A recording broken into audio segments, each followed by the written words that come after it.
Pues muchísimas gracias por la invitación, y cuando me escribieron el tema me pareció muy interesante.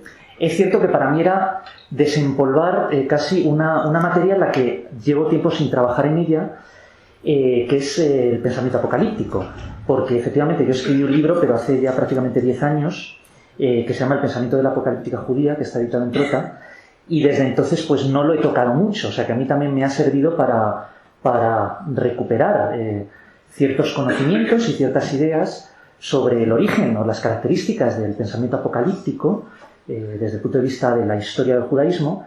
Pero la segunda parte yo quería añadir algo que fuera más de hablar casi del presente o del futuro, si es que se puede hablar del futuro, no solo del pasado, que era intentar extraer también ciertas consecuencias, se puede decir, filosóficas sobre lo apocalíptico, ¿no?, de cara a nuestro tiempo. Entonces la conferencia, veréis que la presentación tiene dos partes, una más erudita, histórica, que está basada en el libro del pensamiento de la apocalíptica judía, y otra podríamos calificar más sociológica o incluso filosófica, ¿no?, la amplitud del término. Bien, el pensamiento apocalíptico, por tanto. Y claro, en esa primera parte, o sea, desde el punto de vista histórico, es inevitable aludir al origen del pensamiento apocalíptico, tal y como nos ha llegado a nosotros, que está en el judaísmo, en lo que se llama el judaísmo del Segundo Templo, que como muchos aquí sabréis, es el judaísmo que acontece o transcurre entre la vuelta del exilio en Babilonia y la caída del templo, que se reconstruye en el año 70, cuando Tito, hijo del emperador Vespasiano, lo destruye. Entonces es un periodo muy amplio, desde aproximadamente el siglo VI a.C. hasta el siglo I, estamos hablando de 500-600 años, donde se va a producir una transformación esencial en el judaísmo, y sobre todo van a surgir una serie de ideas que luego han sido enormemente exitosas. Yo siempre digo que los judíos no fue un pueblo que en su momento destacara por sus grandes aportaciones a la arquitectura, por ejemplo, o a la ciencia, pero sin embargo, posteriormente sí, pero digo en esa época, pero sin embargo han sido el más influyente por sus aportaciones a las ideas religiosas, ¿no?, a lo abstracto, a lo intangible. No fueron quizás tan brillantes como los egipcios, ¿no?, o como los sumerios en muchísimos aspectos, pero sin embargo hay ciertas ideas, y aquí voy a hablar de algunas, que a la larga han sido mucho más influyentes en la psique, en la mentalidad, que probablemente que la idiosincrasia de los egipcios o de los mesopotamios. Bien, la apocalíptica. ¿Por qué usamos este término? Como ya os habrán dicho, además ya lleváis... Esto empezó ayer, ¿verdad? Sí. Las jornadas, o sea que ya... Perdón si alguna cosa que digo ya se ha reiterado, ya se ha repetido. Apocalipsis viene de revelación. Ver con claridad, ¿no?, revelar. Y casi todo el mundo, cuando piensa en Apocalipsis, piensa en el Apocalipsis de San Juan, ¿verdad? El último libro del Nuevo Testamento, que no es el último libro en ser escrito. El último libro en ser escrito es la segunda carta de Pedro, o sea, el Apocalipsis, que como todo el mundo no lo escribió San Juan, obviamente es un texto muy posterior, pero el Apocalipsis de San Juan y lo que se llama la apocalíptica cristiana es un subconjunto. Lo interesante aquí es la apocalíptica judía, que fue la original, la apocalíptica primera. Y como digo, es un fenómeno propio del judaísmo del Segundo Templo, es decir, de la restauración del templo tras el regreso de Babilonia, y sobre todo de los siglos III a.C., II a.C., I a.C., hasta I después de Cristo. Porque luego el judaísmo va a experimentar una transformación radical casi cuando los romanos destruían el templo. El judaísmo en esta época está centrado en el templo, como lo estuvo ya desde antes del exilio, y luego no, porque no hay templo, entonces se va a centrar en la sinagoga. Bien, claro, ¿y en qué contexto histórico tenemos en los siglos III y II a.C.? Pues nos puede resultar muy extraño, pero un contexto en el que la cultura judía estuvo a punto de desaparecer, estuvo en peligro mortal. ¿Por qué? Porque el helenismo era una cultura triunfante en Oriente Próximo, como todos sabemos desde las conquistas de Alejandro Magno. El helenismo se extiende hasta prácticamente la India, por supuesto todo Oriente Próximo, y muchos judíos sintieron la tentación de asimilar el helenismo pensando que era una cultura superior a la suya, una cultura más avanzada, más sofisticada, y sabemos que esta es una ley de la historia, que una cultura más sofisticada acaba, casi por termodinámica cultural, o llamémoslo como queramos, absorbiendo a una cultura menos sofisticada, entre comillas. Entonces hubo peligro real de que el judaísmo desapareciera, de que los judíos se avergonzaran de su herencia y se hicieran helenos, se helenizaran. Y en concreto, además, esto fue también forzado por la política. Uno de los grandes reyes seleucidas, como sabéis, los seleucidas eran los descendientes de Seleuco, uno de los generales, de los diadocos o generales de Alejandro Magno, que son los que gobernaron la zona de Siria. Y Antíoco IV Epífanes, el gobernante seleucida, quería imponer el helenismo por la fuerza. O sea, quería que esto fuera no un movimiento orgánico, espontáneo, sino que había que acelerarlo y había que imponer la helenización. La cultura judía es una cultura atrasada, hay que acabar con ella y hay que imponer el helenismo. Se abren gimnasios en Jerusalén, muchos judíos no quieren circuncidarse, se avergüenzan de esa práctica que les parecía bárbara a los griegos, y Antíoco IV profana el templo. No destruye el templo como Nabucodonosor o como luego Tito, pero lo profana. Esto es la famosa abominación de la desolación, en el libro del profeta Daniel, que hablaremos después. Justo en esa época surge una reacción contra la helenización. Una reacción que es una reacción por la vía de la radicalización en las expectativas mesiánicas. Los judíos esperaban la llegada del Mesías y en esa época de turbulencias, donde parece ser que la cultura judía va a desaparecer, hay unos grupos, podríamos decir un poco casi de iluminados, que empiezan a decir: el mundo va a acabarse pronto, el Mesías va a llegar pronto, y hablan de una especie de estado casi final del mundo. El mundo está a punto de acabarse, esto es intolerable, van a destruir nuestra cultura, etc. El mundo está a punto de acabarse, pero va a surgir el reino de Dios, va a surgir la acción de Dios, va a llegar un mundo mejor. Aquí es cuando surge lo que llamamos apocalíptica judía. Y aquí es cuando se van a empezar a escribir obras de apocalíptica judía que va a durar hasta prácticamente la destrucción del templo.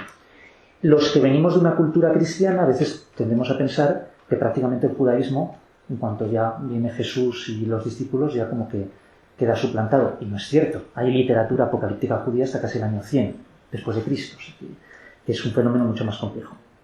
Por tanto, un contexto de turbulencia política, de miedo, profundo miedo. Los judíos pensaban que su mundo se acababa, y aquí surgen estas ideas radicales que se empiezan a expresar en términos literarios, teológicos, ahora aludiré a ello.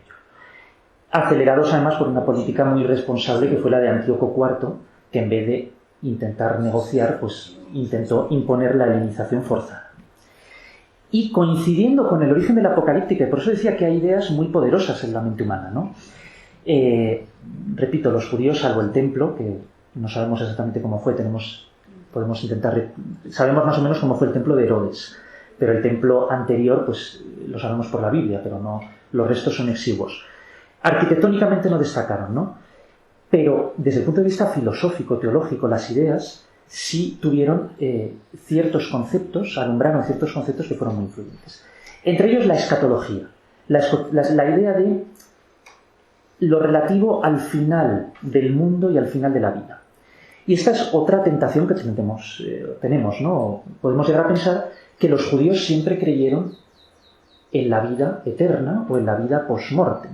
Y siempre creyeron que Dios iba a juzgar a vivos y muertos y que iba a venir el reino de Dios. Bueno, nada más lejos de la realidad. Si uno lee la Biblia, el judaísmo desde sus orígenes no tenía fe en la trascendencia del individuo, sino en la trascendencia del pueblo judío. Es decir, no creían en la resurrección, no creían en la inmortalidad del alma, no creían en la vida futura. Pero en esta época se empiezan a desarrollar ideas escatológicas, justamente, que apuntan a la pervivencia del individuo, a que uno no va a morir sin más y no va a pervivir solo en la descendencia, sino que va a gozar de vida post-mortem. Y esto surge en el mismo momento en que surge la apocalíptica. Por eso para la historia de las religiones es tan interesante el pensamiento apocalíptico, porque está íntimamente asociado al desarrollo de ideas escatológicas que a nosotros nos parecen casi evidentes. Es decir, si uno es judío y uno es cristiano, tiene que creer en la resurrección o tiene que creer en la inmortalidad, cuando antes no hay ni rastro, prácticamente ni rastro. Solo en Ezequiel, cuando ve un valle con huesos, piensa que eso van a resucitar. Son referencias muy vagas, ¿no? Casi anecdóticas. Pero claro, en esta época en que la cultura judía está a punto de desaparecer y en que es un momento de sufrimiento, ¿no? para muchos judíos, empieza a surgir la idea de que ya no basta con depositar la esperanza en la supervivencia del pueblo. Pues ni siquiera la supervivencia del pueblo está garantizada. O sea, el propio pueblo judío puede desaparecer. ¿Qué me va a ocurrir a mí? Empieza una tendencia individualista. ¿Cuál es mi destino? ¿Qué me va a ocurrir a mí? Claro, que es una óptica, nosotros en nuestra cultura evidentemente tenemos esa idea del individuo, del yo, del sujeto, pero no en todas las culturas está extendida esa idea, ¿no? Y desde luego en la judía, antes de esta época no. Claro, empiezan a surgir esas esperanzas individuales, ¿no? ¿Cuál es el destino del individuo? Si el pueblo judío está en peligro, y es probable incluso que desaparezca, ¿qué me va a ocurrir a mí? Ya no puedo depender solo de la supervivencia de mi linaje. ¿Qué me va a ocurrir a mí? Entonces, en esta efervescencia de ideas apocalípticas, de ideas de radicalización, del mundo se acaba, también ¿qué me va a ocurrir a mí? Esto es muy interesante desde el punto de vista de la teología y de la historia de las religiones. Es cierto, y aquí es un debate entre historiadores, dices, bueno, que repentinamente en el siglo II a.C. surge la idea, por ejemplo, de creencia en la inmortalidad, en la pervivencia de uno. No hay un contexto previo, surge de la nada, casi como de un deus ex machina y viene... Bueno, estrictamente hablando no, he exagerado un poco. Ya en la tradición de los profetas, yo siempre he pensado que lo más original de la religión judía es la idea de profeta. En otras religiones hubo adivinos, magos, pero la idea de profeta es algo muy propio del judaísmo, es algo casi genuino, ¿no?, de la religión judía. Ya en la literatura profética es verdad que ya había empezado un énfasis en la responsabilidad individual. Las culpas no son solo del colectivo, no son solo de la familia, no son solo del linaje, sino que el individuo tiene una responsabilidad individual. Sería un poco exagerado hablar de la idea de yo, eso es casi filosofía moderna, pero bueno, lo individual. Ya, por ejemplo, en el profeta Ezequiel ya habla mucho de la responsabilidad individual, ¿no? Dios no puede castigar de generación en generación, el responsable de los pecados es el individuo. Pero la influencia de las ideas escatológicas no viene solo de la tradición judía. Esto está muy estudiado y es que si intentamos, los judíos por supuesto fueron muy creativos desde el punto de vista religioso, el genio religioso judío es indudable, pero hay una cultura que es incluso más genial, si se me permite decir, porque es más antigua, ¿no? Tiene la prioridad, que es la cultura persa, y en concreto el zoroastrismo. Y muchas de estas ideas escatológicas o incluso apocalípticas está bastante documentado que vienen de la cultura persa, y en concreto del zoroastrismo. El zoroastrismo es algo fascinante y además, Fernando, ya sé que me interesa muchísimo. Ya sabéis que la investigación sobre estos temas cambia.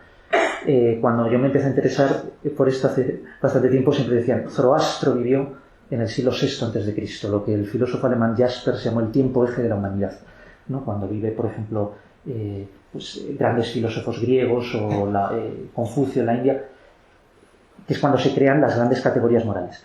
Bueno, esa idea es falsa. Zoroastro es aproximadamente del año 1000 a.C., con lo cual la tesis de Jaspers, que es muy bella, pero no resiste en ese caso la evidencia, lo cual no le quita el interés filosófico.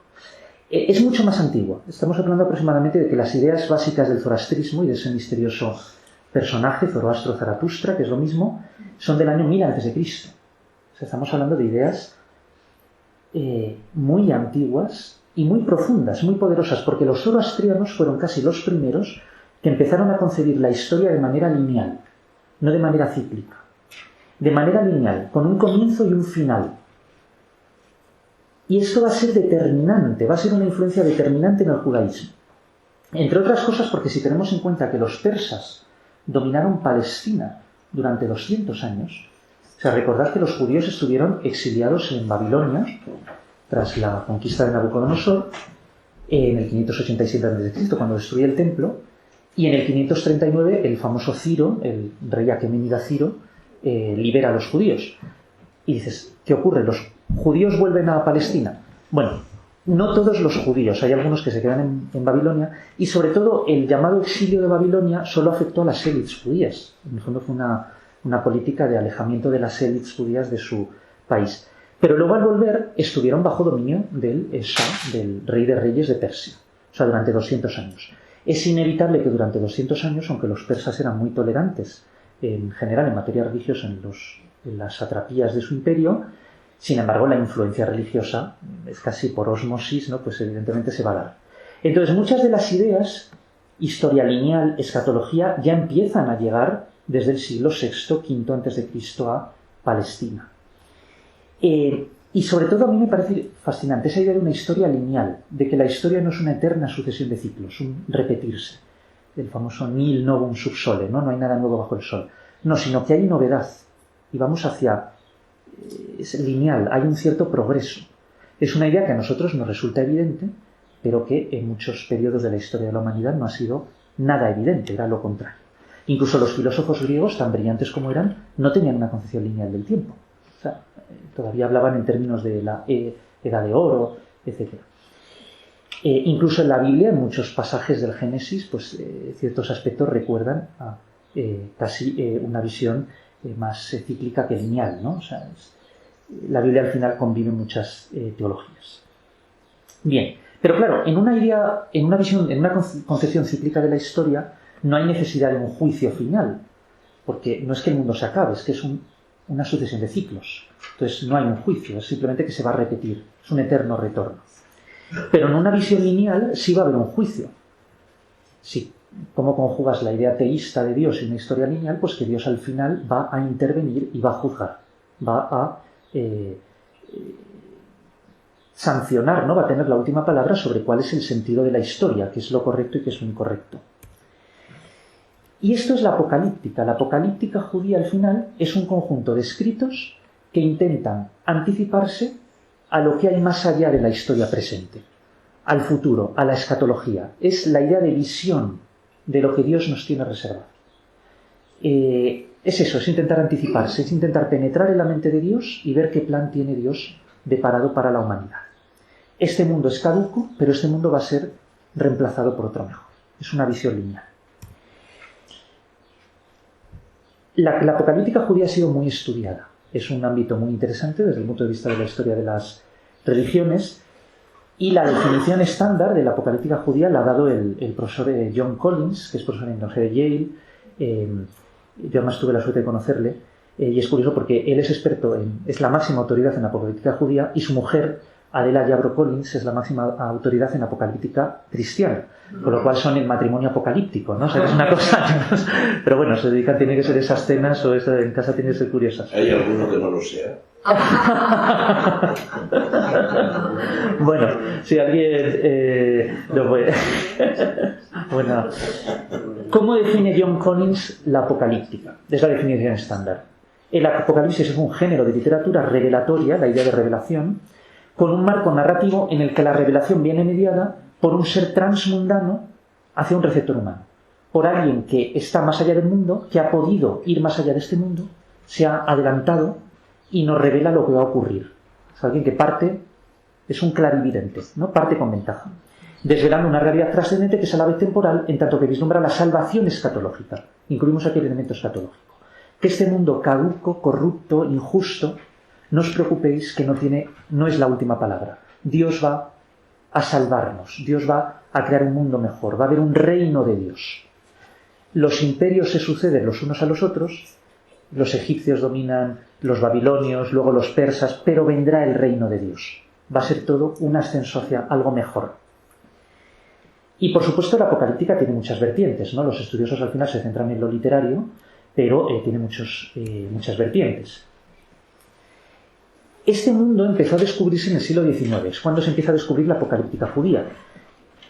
La mayoría de los escritos apocalípticos son apócrifos. Como todos sabéis, los apócrifos son los que la ortodoxia judía, la ortodoxia cristiana, considera que no son depositarios de la revelación, es decir, que no son palabra de Dios. Y han quedado al margen del canon.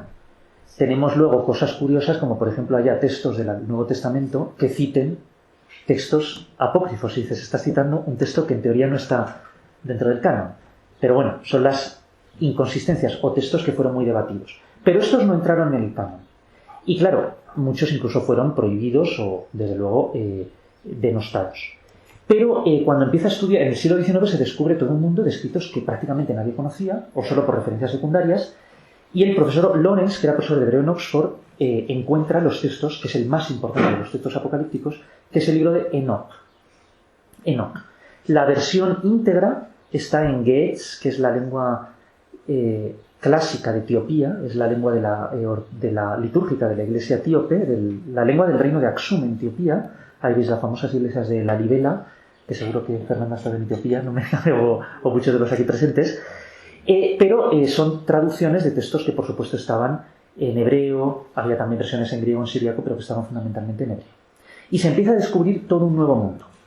Un mundo que para nosotros era apócrifo, pero por ejemplo la iglesia etiópica, el libro de Enoc, que son 5 libros, el Pentateuco de Enoc, es un libro canónico para ellos, o sea, es un libro que está dentro de su Biblia, la Biblia de la iglesia etiópica.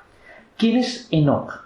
Bueno, Enoc aparece en la Biblia, es el séptimo, número 7, como la Biblia nunca da, como sabéis, puntada sin hilo, ¿no? Todo número, yo siempre digo, ¿cuántos años vivió Moisés?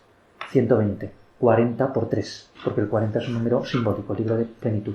40 años en Egipto, 40 en Maidán, 40 la travesía, es todo simbólico. 7 es el séptimo de los patriarcas antediluvianos y tiene una característica especial, porque en el Antiguo Testamento solo hay 2 personajes que no mueren. Uno es Elías, el profeta Elías, que lucha contra los sacerdotes de Baal, y el otro es este misterioso patriarca antediluviano, Enoc. Enoc no muere, según la Biblia, asciende al cielo. Luego tiene la visión del cielo.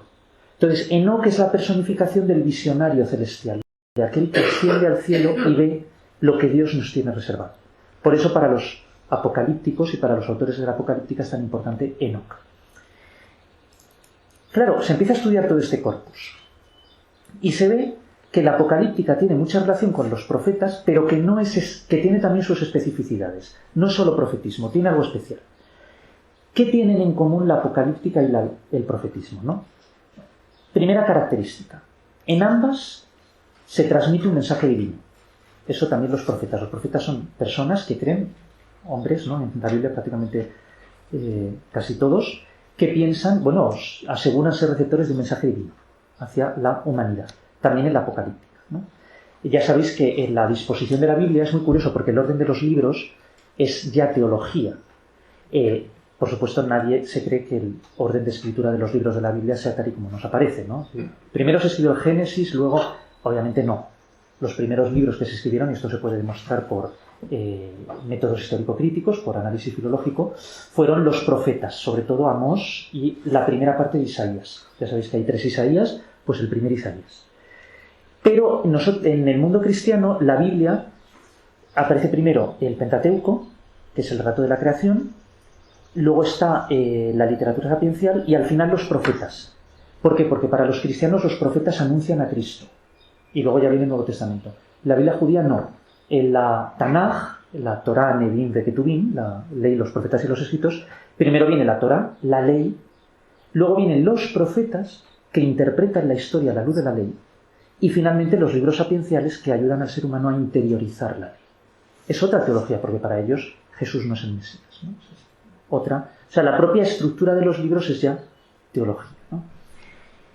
Otra característica en común. Ambos les interesa interpretar la situación presente. Hay una vertiente sociopolítica que en otras religiones estaba ausente. O sea, el judaísmo tenía esa vertiente sociopolítica y también de crítica del presente, de crítica de la dominación de los seleucidas, de crítica política, luego por supuesto de la dominación romana. Hay un elemento subversivo político, no es simplemente pura teología, es teología política en muchos aspectos. Y en ambos lo invisible, lo mítico, lo celestial, influye sobre lo terrestre, ¿no? Esta es la idea de que el cielo y la tierra no son 2 mundos inconexos, son 2 mundos comunicados. No hay una conexión entre ambos. Lo celeste se comunica con lo terreno. Esto es así en el profetismo también, evidentemente. También ambos tienen, como característica común, una esperanza en la transformación radical del mundo. Es decir, que el mundo va a experimentar una transformación. El mundo tal y como lo conocemos no es definitivo. Algo nuevo viene. Algo nuevo viene. Luego también la importante cantidad de material, lo que se llama material exhortativo, ¿no? Es decir, casi consejos, exhortaciones a cómo vivir el presente. Y finalmente una característica que es la pseudoepigrafía. Pseudoepigrafía es atribuir un texto a un autor prestigioso de la antigüedad, ¿no? El caso de la Biblia más interesante, que es uno de mis libros favoritos, ¿no? Porque tiene mucho contenido filosófico, es el libro de la sabiduría de Salomón. Como sabéis, es el libro de la sabiduría escrito 800 años después de Salomón, ¿no? Porque es prácticamente del siglo I antes de Cristo, escrito en griego y con influjos platónicos. O sea, que fíjate tú cómo pudo haberlo hecho Salomón. Pero la pseudoepigrafía era una práctica habitual, ¿no? en el mundo antiguo y en la apocalíptica judía. O sea, vemos muchos autores, evidentemente, Enoch, por ejemplo, pues es pseudoepigrafía. Pero la diferencia principal entre la apocalíptica y la profecía reside en la idea de revelación sobrenatural. Lo acentúa muchísimo más la apocalíptica que el mundo profético. A veces es un continuum, no es una separación radical, pero desde luego el grado de afirmación de lo sobrenatural en la apocalíptica es muy superior al del profetismo. Este mundo va a desaparecer, llega un nuevo mundo. Ese sería el resumen de la teología apocalíptica judía.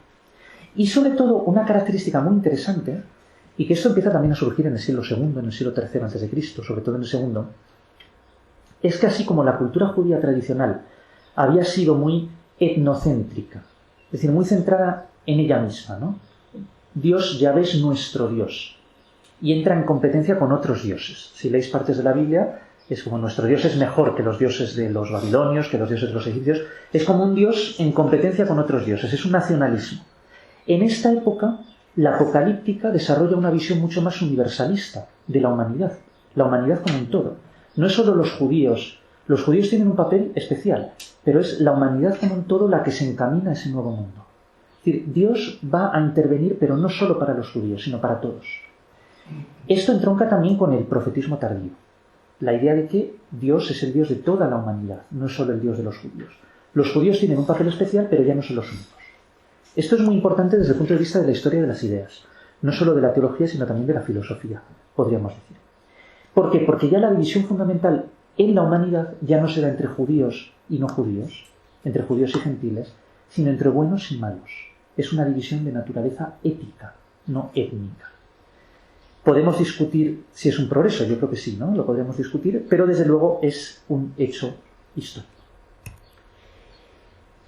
Y es muy interesante el lenguaje de los textos apocalípticos. Si leéis los textos apocalípticos, de cuánto trabajan en este tema, decía, qué imaginación, ¿no? Porque lees algunos textos y dices, ¿cómo se le ocurre esto? Es eso que decía a veces Borges, ¿no? De la teología es un subgénero de la ciencia ficción. Pues en este caso, bueno, yo soy doctor en teología, no pienso que la teología sea solo un subgénero, creo que es algo más serio, pero bueno, en este caso sí es un subgénero de la ciencia ficción y mucha teología también es un subgénero de la ciencia ficción, también mucha filosofía, pero bueno. Pero en este caso es evidente porque dices, qué imaginación, es asombroso, o sea, coges ciertos relatos literarios, incluso de ciencia ficción actuales, y se quedan cortísimos, con lo que encuentras en libros apocalípticos, como por ejemplo el cuarto libro de Esdras, o sea, y algunos más. Os animo a que vayáis a esos textos. ¿Cómo se les ocurre eso? Bien, el tipo de lenguaje que usan. Usan un lenguaje muy simbólico, pero es un lenguaje que no es solo simbolismo, no es neutro. Es un lenguaje político subversivo. Cuando uno lee entre líneas, ese lenguaje es de crítica política al mundo que les tocó vivir, sobre todo al helenismo. Entonces, es un lenguaje que era un instrumento de afirmación también de la identidad judía frente al deseo griego o al peligro de que la cultura griega dominara por completo a la judía, ¿no? ¿Qué otras vertientes tiene el lenguaje apocalíptico? La vertiente simbólico-mitológica, evidentemente, está lleno de símbolos, o sea, cuando uno se especializa en estos temas tiene que saber leer entre líneas en todo es símbolo de algo, como ocurre muchas veces en el lenguaje religioso, en todas las religiones, pero aquí en particular, casi todo es un símbolo. El Apocalipsis de San Juan es el más conocido de los escritos apocalípticos cristianos, pero hay escritos apocalípticos judíos con mayor densidad simbólica, si cabe, ¿no? La sociológica, ya lo he dicho, o sea, la vertiente del lenguaje apocalíptico, la vertiente político-subversiva también del lenguaje apocalíptico, y por supuesto la teológica, ¿no? La teología. Yo creo, cuando el historiador de las religiones estudia este tipo de fenómenos, yo creo que siempre, al final, cualquier historiador, cuando se adentra en el pasado, tiene que manifestar cierta empatía por lo que estudia. Me parece que es casi un principio intelectual, intentar comprender esta mentalidad. A veces podemos ridiculizar cosas que ellos dicen, nos puede parecer una gigantesca fantasía, pero a mí me parece que lo interesante es intentar rescatar casi la filosofía subyacente. Todo esto, si quitamos el revestimiento simbólico, hay una filosofía. Esto a mí me parece que lo expresó Hegel, el gran filósofo alemán, de una manera extraordinaria, ¿no? Y dijo, lo que en el arte se intuye y en la religión se representa, filosóficamente lo comprendemos mediante conceptos. Entonces, cuando uno estudia estos movimientos religiosos, es intentar detectar conceptos filosóficos. Y yo aquí lo que he intentado un poco también es mostrar que hay conceptos filosóficos expresados en un lenguaje simbólico, que hoy en día no serían considerados filosóficos, pero que si escarbamos, sí tienen mucha carga filosófica. La idea de historia lineal, toda esta dimensión subversiva del lenguaje, todo esto tiene una carga filosófica, ¿no? Y yo creo que el historiador tiene que rescatarlo. Y evidentemente, alguien podría pensar que la apocalíptica, bueno, es algo que era tan extravagante que los propios judíos no lo incluyeron en el canon de su Biblia. Dijeron, esto es gente un poco loca, no vamos a incluir estos escritos en la Biblia, el libro de Enoc, etc. No es del todo verdadero. Primero, porque hay literatura apocalíptica dentro de la Biblia. Por ejemplo, en el libro del profeta Daniel, bastantes fragmentos del profeta Daniel son claramente apocalípticos. El libro de Daniel es un libro que parece ser, está ambientado en Babilonia, en el exilio. Sin embargo, podemos saber por crítica textual que el libro se escribe en el siglo II a.C. De hecho, se escribe en época de la crisis con Antíoco IV. O sea, es unos 300 años o casi 400 años incluso después del exilio de Babilonia, ¿no? 400, porque es 100 y pico y el otro fue en el 500 y pico, más o menos. Y tiene bastante carga apocalíptica. O sea que la apocalíptica no son un conjunto de libros que eran tan alocados que los propios judíos no los incluyeron en su canon. Y esto es otro tema. El canon, la idea de canon. ¿Cuándo se forma el canon? Es que el canon judío no se cierra hasta prácticamente el siglo II después de Cristo. Después de Cristo. Y parece ser que en parte también en dialéctica con los cristianos, que cada vez estaban creciendo, se estaban haciendo más influyentes, y los judíos dicen, esto no entra porque esto tiene como... Los cristianos lo usan mucho. Y se cometen ciertos errores, como por ejemplo, que los judíos no incluyeran como canónico el libro del Eclesiástico, la Sirácida, porque en teoría está escrito en griego, no está escrito en hebreo. Pero luego se descubrió en la Geniza del Cairo, en el libro donde los rabinos en la sinagoga del Cairo almacenaban los textos que ya no podían usar, se descubrió que hay una versión hebrea. O sea que esto...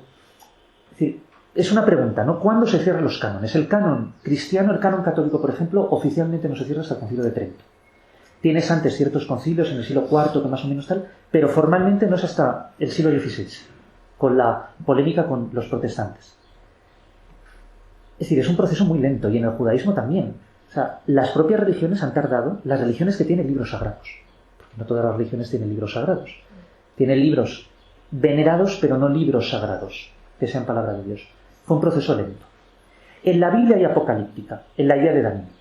Y de hecho es muy curioso porque cuando uno estudia, por ejemplo, la idea de Dios en el profeta Daniel, es la antítesis de Antíoco IV. El enemigo de los judíos, Antíoco IV, es el demonio. Es la antítesis de Dios. Es curioso, y esto te sirve muy bien para detectar también en qué época se escribió. Los atributos de Dios contrastan con los del soberano Seleucida.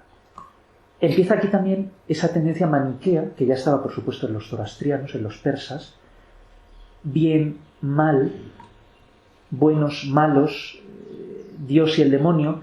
En el judaísmo y en el cristianismo el demonio nunca ha sido un ser en pie de igualdad con Dios, pero en algunas descripciones prácticamente. Mientras que en el zoroastrismo es verdad que lo divino son dos coprincipios en público, el bien y el mal. Y evidentemente la enseñanza del libro de Daniel es que Dios es infinitamente más poderoso que cualquiera de los reyes de este mundo. Por poderoso que sea Antíoco, Dios es mucho más poderoso. El Dios de Daniel es el verdadero rey del universo, ¿no? Esto va a ocurrir también en el Nuevo Testamento, por supuesto, frente a los romanos, y en el Apocalipsis de San Juan es clarísimo. Para la audiencia del siglo II a.C., un libro como el de Daniel no podía sino evocar, evidentemente, el curso de unos tiempos muy turbulentos. Ahí tenéis la representación del profeta Daniel en la Capilla Sixtina, en el Vaticano, y ahí tenéis también un busto de Antíoco IV Epífanes. que ha pasado, claro, como el demonio, ¿no? O sea, muchos de estos soberanos pasa un poco como con Nerón. Es muy difícil hacer un estudio objetivo de ciertos soberanos históricos, porque Nerón, la propaganda, no estoy diciendo que fuera, seguro que era espantoso, pero quién no lo era en esa época, pero la propaganda ha sido tal que es muy difícil hacer un estudio objetivo. Y en el caso de Antíoco IV, seguro que sus defensores dirían, era un modernizador que quería acabar con tradiciones arcaicas, quería helenizar el mundo, que helenizar en ese momento era igual a modernizar, pero para sus detractores es el anticristo y es alguien que quería destruir una cultura. O sea, que esto es siempre muy complicado, ¿verdad?, históricamente,